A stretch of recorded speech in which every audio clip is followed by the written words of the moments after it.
People, the headlines, the issues impacting you and your family. This week in Cincinnati on WCPO 9. Hello and welcome to This Week in Cincinnati. I'm Craig McKee. We're going to cover a lot of ground for you this weekend, from the issues raised by transgender athletes to the return of the Brood 10 cicadas to our area in just a few weeks' time. But we begin with Cincinnati City Hall and some of the problems there. As you know, 3 council members are accused of bribery. One, former council member, Tamaya Denard, has already been sentenced. Jeff Pastor and PG Sittenfeld are fighting the federal indictments against them now.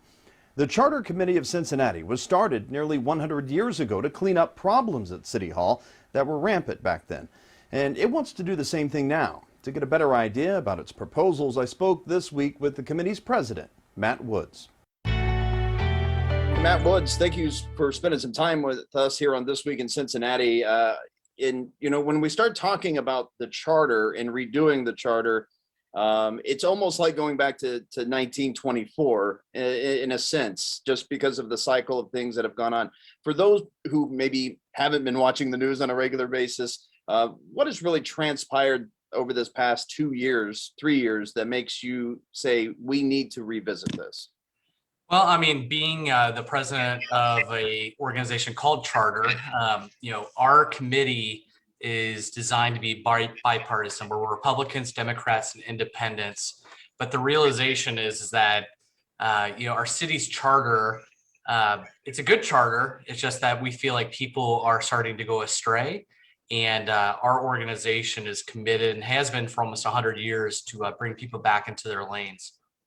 And in 1924, when this was established, I mean, the whole idea was to root out, those backdoor dealings, back alley dealings, and all the corruption that was going on at that time, which, it did. I mean, things cleaned up in the city of Cincinnati. Yeah, it used to be the Cincinnati experiment. We were the creators and the architect of the city manager style of government that over 50 large municipalities now adopt today. And so, you look at our defunct subway system, you look at a lot of the things that Cincinnati could have been, and a lot of the reasons why we aren't is because of the cronyism and the bad government that our forefathers had. Do you think that, like in 1999, when voters amended the charter and gave the mayor more authority, it changed eventually, talking in 2013, the term limits have changed. Those incremental changes, do you think ultimately they're to blame for some of the more recent headlines out of City Hall? I can't say 100% that they're to blame. I think the problem is when you create ambiguity in terms of roles, people start to stray. And so the original intent of the strong mayor, or what they commonly refer to as the stronger mayor, the mayor is really a legislative person that oversees council, has certain functions within council. But currently, our mayor is more diving into the executive function, which is what our city manager should be doing. So while that's not the direct result of the corruption, what it is telling everybody is, hey, the charter might be this, but it's okay if you stray a little bit from the original intent. So what is the focus now? We have 2021, the next mayor will be sworn in for a 4-year term. We know that the council members are going to be on a 2-year term because that was rescinded from being passed in 2013. I think it was 2019 that was switched back. Is that correct? That's correct. Okay. So what's the focus now? The focus for Charter is we as a organization, as a committee, are absolutely committed to get a slate of 9 council members that know their role, know the purpose and the balance, checks and balances of government. We're going to work with whoever the new mayor is going to be. But the realization is that there are some powers that the mayor has that it's too powerful. And what we're trying to do is make sure that there's checks and balances between the council, the mayor, and the city manager. So when you talk about those powers, though, what are we talking about specifically that voters either may not be aware of or should be aware of, in your opinion? The ability to veto the agenda. So that ability. So the mayor currently is allowed to put anything he wants to go onto council's agenda. And by doing it, he basically funnels the ability for any measures, any abatements, anything the city manager wants to put before council. And that ability allows him to change it behind the scenes without anyone knowing it. So it's kind of like you have a mini executive session that the mayor has before it actually gets in front of council. And the realization is council should lead council. The mayor still has that veto power, but having that ability to veto any line items is it's a very powerful tool. When you see that the mayor in 1999 was also allowed or afforded the opportunity or authority, I should say, to then appoint specific board members and stuff like this, do you see any issues with that? Yeah, I mean, one of the key focuses on what we're pushing is competency. Is that we want the best of the best. We're a city of 300,000. And the realization is that many of these appointments are friends, allies, donors to political campaigns. And it's almost like you look at the federal government, is the right person for an ambassadorship the most talented among us, or is it the person who donated the most? And that's where you find major problems. And we're seeing that within our city. Even looking at, the Cincinnati Election Commission to different organizations, we're struggling with finding the best people to manage, a lot of the oversight that our city has. I know that, the term limits had changed, voted on by the taxpayer themselves. Term limits are always one of those discussions that come up federal level down to local level. I know that we're at the 4-2 level. Is there anything that you would look at, the charter would look at, to specifically perhaps examine somebody who was mayor and then now they're council and then they're just within city government for a long period of time? Is there anything to look at when it comes to that? Well, I mean, in terms of the term limits now, I mean, they can serve up to 8 years. I mean, for the mayor, they can serve up to 8 years as well. Really going down to 2 years, we've had people question, hey, should we put a recall provision in our, but I think with having 2-year terms and with some of the charter reforms that we're seeing, we actually believe that, there's a natural turnover there having 2-year. Now with the mayor having a 4-year term, that's to be determined. And, there's a lot of smart people out there that are focused on good governance. And if the will of the citizens is a recall provision, that's something that charter will definitely take a look at. All right, Matt Woods, President of Charter Committee, thank you so much for spending time with us. Hey, thanks for the opportunity. Look forward to it. This Week in Cincinnati, we'll be right back.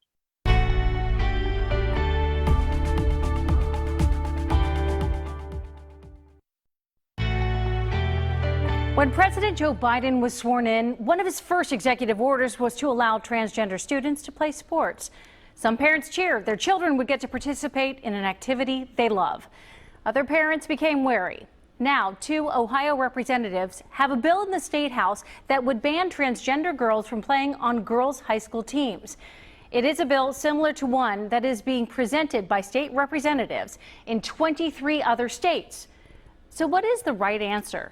Should transgender girls be allowed to play, or does that somehow erode the integrity of girls' sports?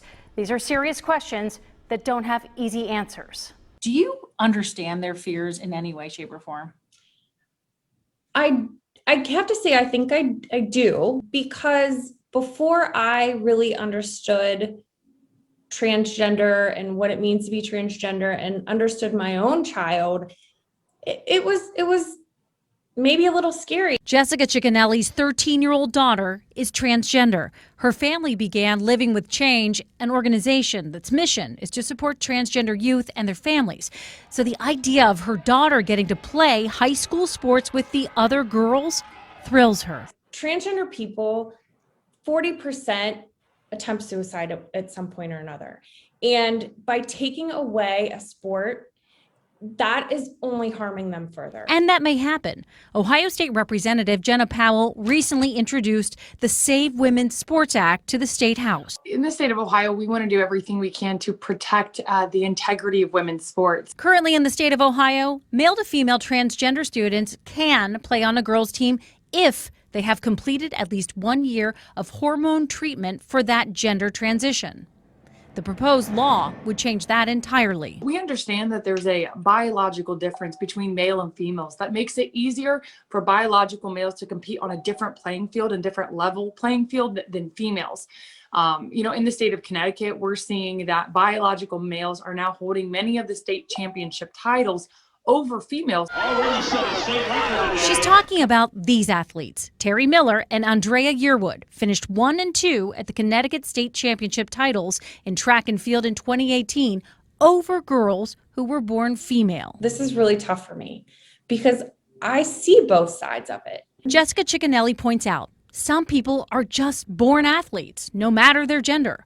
Her daughter plays sports in middle school and is not the star. She's not great at it, but she loves it, and it's an outlet for her, and it keeps her physically active and in shape, and she socializes with her friends. Good Morning America asked those athletes in Connecticut how they would feel if the proverbial shoe was on the other foot. I'm not going to discourage you or try to say, oh, it's not fair. And it would just push me to run faster. I'd be happy for them because they get to do what they want. In a Facebook post where I asked for your thoughts on this issue, some pointed out, what if people gamed the system, pretended to be transgender to get a scholarship, for example? Something Ciccinelli finds ridiculous. You would not choose this path for anybody. You know, this is who you are. And it's tough. It's a tough road and it's a tough life. It's not easy. And if you're that desperate that you're going to come up with that story and your child's going to go along with it, I don't know. I think that's really far-fetched. But not so far-fetched that former tennis champion Martina Navratilova wrote an op-ed in which she essentially called male-to-female transgender athletes cheats, a word she's since apologized for. And she wrote that men can win because they have greater muscle mass and bone density. In fact, a Duke Law report found that the world's best woman running the 100 meters would be beaten by more than 124 of the best boys under 18. Still, parents like Ciccinelli say those are elite athletes, and high school kids are just that, kids who need a normal outlet, and that, no matter how you feel right now, learning more will always help. If everybody could just kind of take a minute to educate themselves and learn a little more, maybe it wouldn't be so scary. The Ohio law is in committee right now. We'll keep an eye on it and let you know how it progresses. And I'm sure you have an opinion on this issue, so you can always reach out to me on my Facebook page, Tanya O'Rourke, WCPO, or call the Feedback Friday hotline, 513-852-4998.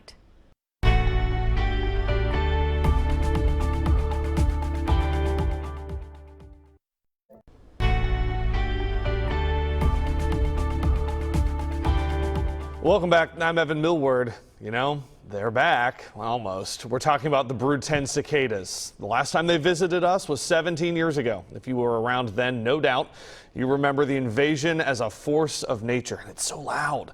While the bugs aren't harmful, they are plenty creepy. So that got us to get us ready for the red-eyed visitors. I spoke this week with one of the leading experts on cicadas, Dr. Gene Kritsky with Mount St. Joe University. I'm going to start with, when do we see these guys and how long do they stick around? We can start to see signs of cicadas towards the end of April, when we see what are called chimneys, little mud turrets that extend above the ground 3 to 12 inches, depending on where they're located. Those will occur after a big heavy rain. And then we'll start seeing holes in the ground probably around the 1st of the month, but we'll see the big emergence. The big emergence will actually start happening right around the 12th to the 15th of May. So they're only here for a little bit of time. They kind of come in, do what they need to do, and then they die, right? So how long should we see them? Once the emergence starts, that'll happen when the soil temperature reaches 64 degrees Fahrenheit and get us a nice soaking rain to soften things up. And then they'll really pop. And the heavy emergence will take about 2 weeks to sort of roll out as they come out every night. They all don't come out at one night. That'll take about 2 weeks. And the average cicada can live, if they don't get eaten by birds right away, can live about a month as an adult.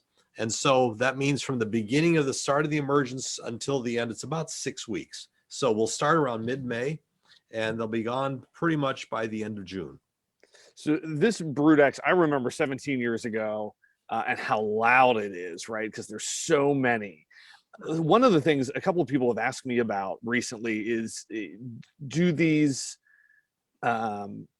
there's been so much development in our area that has stirred up the soil and moved so much soil. Do we think this is going to be as big as it was 17 years ago?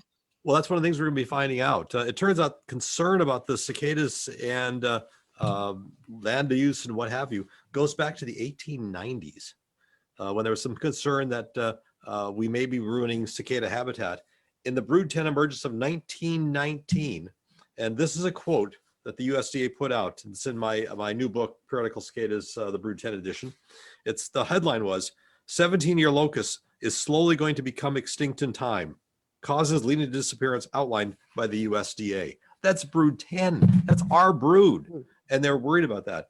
My research I did with my undergraduate advisor back in the 80s and 2004, what I did on my own, has documented a decline of brood 10 in many areas, particularly Northwest Ohio and parts of the northern half of Indiana. We're finding in many locations where brood 10 used to be just massive, are now widely scattered pockets of cicadas. And even in some counties where cicadas used to occur, they no longer occur at all. So you're saying for those of us who are not huge fans of the cicadas, there's hope. Well, I wouldn't call it. It may not be as bad. I wouldn't say there's hope. The idea of in the grand circle of life, it's not. Yeah, it's probably not a good thing. The idea of a cicada a brood going extinct is not has happened before. Brood 11 went extinct in 1954.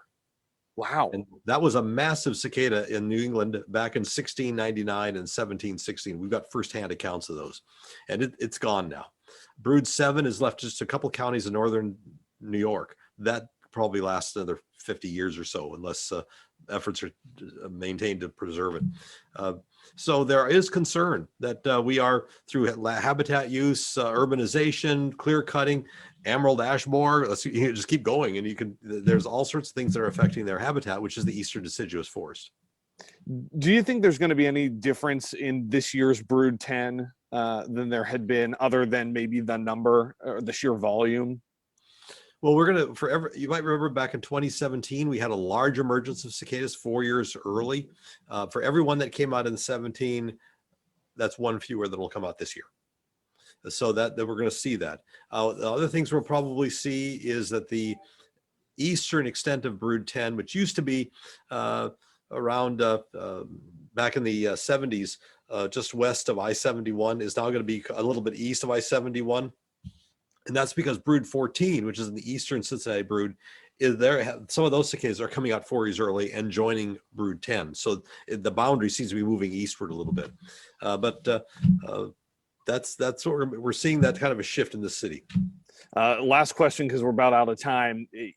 I joked earlier, I'm not a fan. I remember 17 years ago, plenty of people don't like them. What do people need to keep in mind about the cicadas?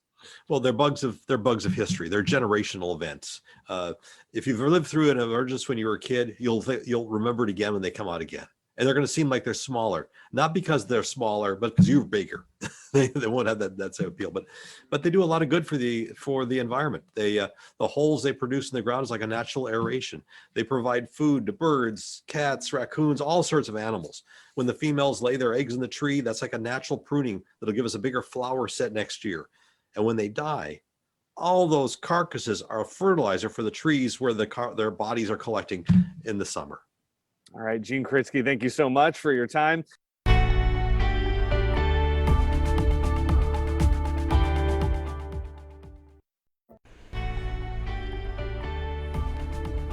A mass vaccination site will open in the Cintas Center on Thursday. People can get their first dose between 8:30 a.m. and 4:30 p.m. till the 20th.